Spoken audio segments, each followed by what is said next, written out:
akong pyesa para sa pabayuhan ng aking tito. Oy! Hey, what's up guys? Welcome back to another vlog. So for today's vlog, punta lang tayo ng motor shop kasi nagkakaroon ng tagas yung ating spark plug. Yung ating throttle body guys, ayun no. Tumatagas siya. So pagka di ko siya ginagamit, pinapatay ko yung tangke. Ngayon punta muna tayo sa gas station para magpagas ulit. Ayun no. Kulay pula. Parang langis. Let's go. Pagas muna tayo para di maubusan ng laman. Siyempre dito tayo papagas sa Petron.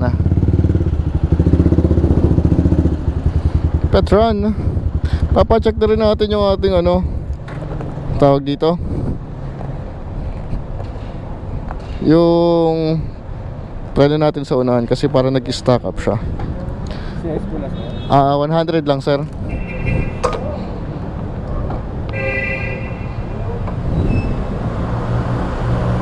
Yun, 1.8 liters din. Pwede na. Tapos papakabitan pala natin yung ating slider. Ito yung slider natin. Papakabitan natin itong spark. Alam niyo yun, pagka sumasayad nag-spark. Try lang natin. Papabutasan lang naman natin dito. Siguro 4 lang. Sa left side natin yan, kasi doon tayo mas sanay sa pagpapasayad.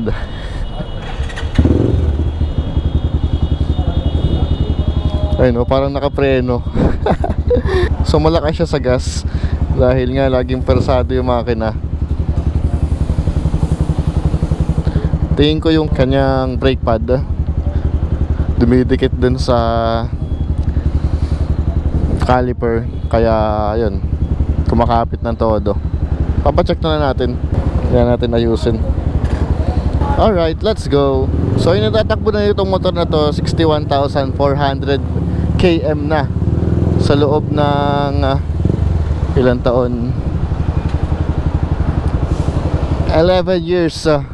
11 years na siya guys. Going to 12 years old na this coming May. Next year, sa 2026. Dami natin agenda today no? Galing pa akong Caloocan kasi may binili akong pyesa para sa pabayuhan ng aking tito. Oy! Solid! Oy! Nag-bag finger pa si sir! Binat finger pa! Mga palaban talaga mga Pilipino. Napansin ko guys yung tagas kasi parang ang lakas niya sa gas. Alam niyo, nagpagas ako ng 2 litro pero nagamit ko lang naman siya twice, baka mga 10 km lang. Then naiga yung aking tangke, tapos ayaw niya mag-start. Then nung pag-check ko sa aking carburetor, ayun, naglilik yung ating mga gasolina.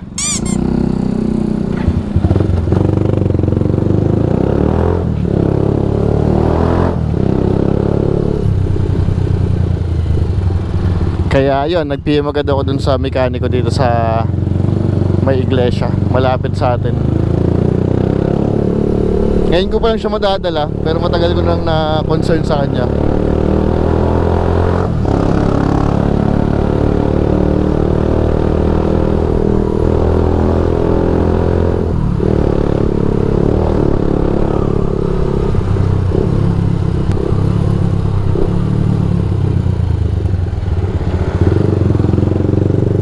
Sana konti yung nagpapagawa.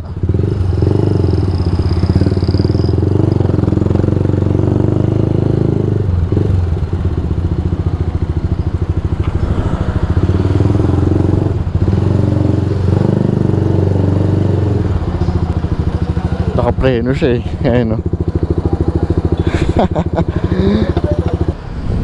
hintayin na natin, may ginagawa pa yung ating mekaniko.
Kumakapit talaga. Nakabangit yung ano ko.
Okay guys, tapos nang gawin yung motor natin at yun, kumastos din tayo ng medyo malaki.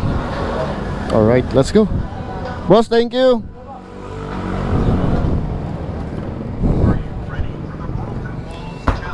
Yeah.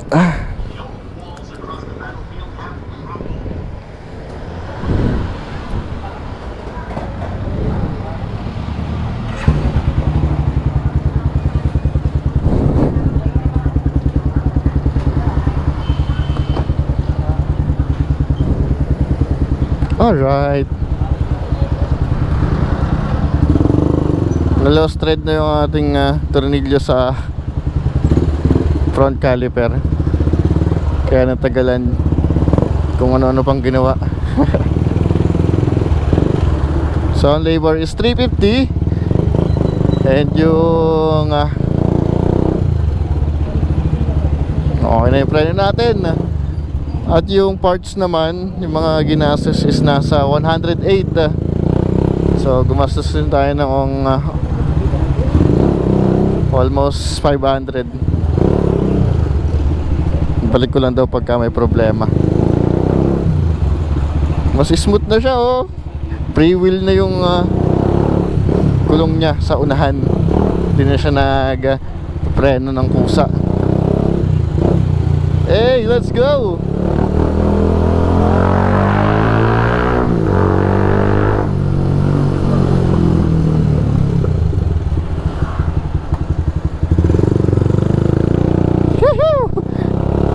Tumutulas yung gulong natin sa likod.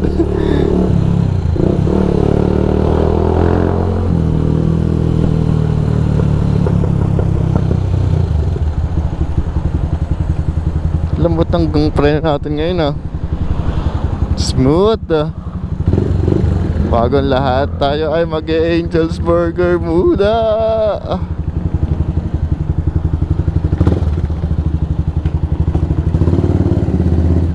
My favorite. Kain muna tayo. Uy, may 5 pesos guys oh. Pulot pa. Buy one take one with egg. Tapos malasado ata yung egg. Thank you. May Mountain Dew po? Wala. Sprite na lang po. Let's go. Pogi pa rin ang motor natin, no? Pa-solid. Okay guys, at dito ko rin tatapusin ang aking vlog. Thank you for watching guys. Always ride safe and put God first. See you on my next vlog. Peace out.